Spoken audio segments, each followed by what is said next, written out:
The late Queen Elizabeth II took up a hobby in stamp collecting, a ritual which wasn't new to the royal family back then, with her ancestors taking a great interest in it. Renowned worldwide for their peculiar and captivating interests, the royal family has cultivated an array of hobbies and pastimes that extend far back into history. Among their dazzling pursuits, such as polo, carriage driving, and grouse hunting, there's one oddly therapeutic activity that some of the world's most privileged individuals share with ordinary people: stamp collecting. However, as expected of royalty, their stamp collection is nothing short of astounding, valued at £10 million. The late Queen was the fifth member of the royal family to add to the prestigious Royal Philatelic Collection and carried on a tradition that began in 1864 with Prince Alfred, Queen Victoria's son. Over time, the collection found its way down the royal lineage, eventually landing with King George VI and, finally, the late Queen. The advent of stamps dates back to May 6, 1840, during the early reign of Queen Victoria. Back then, it cost merely 1 penny to send a letter weighing under half an ounce.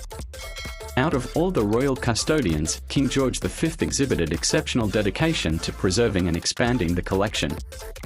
Even before ascending the throne, when he was still known as the Duke of York, Prince George assumed the honorary vice president position of the future Royal Philatelic Society of London in 1893.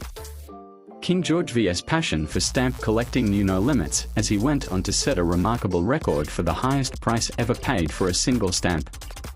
And although the tradition has been passed on for hundreds of years, King Charles is not planning on continuing it, preferring instead to dabble in watercolor painting and gardening.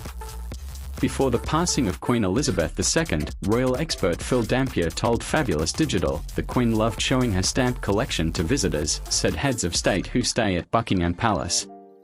It was one of her pride and joys, not only because she owned some of the world's most valuable stamps, but also because she had built on a family treasure and felt she had done her father and previous monarchs who owned it proud.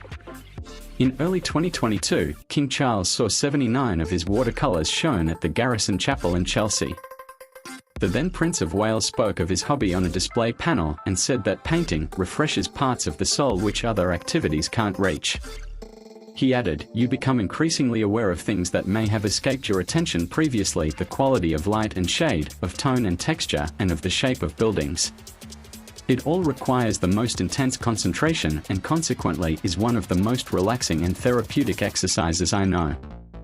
In fact, in my case, I find it transports me into another dimension which, quite literally, refreshes parts of the soul which other activities can't reach. I took up painting entirely because I found photography less than satisfying.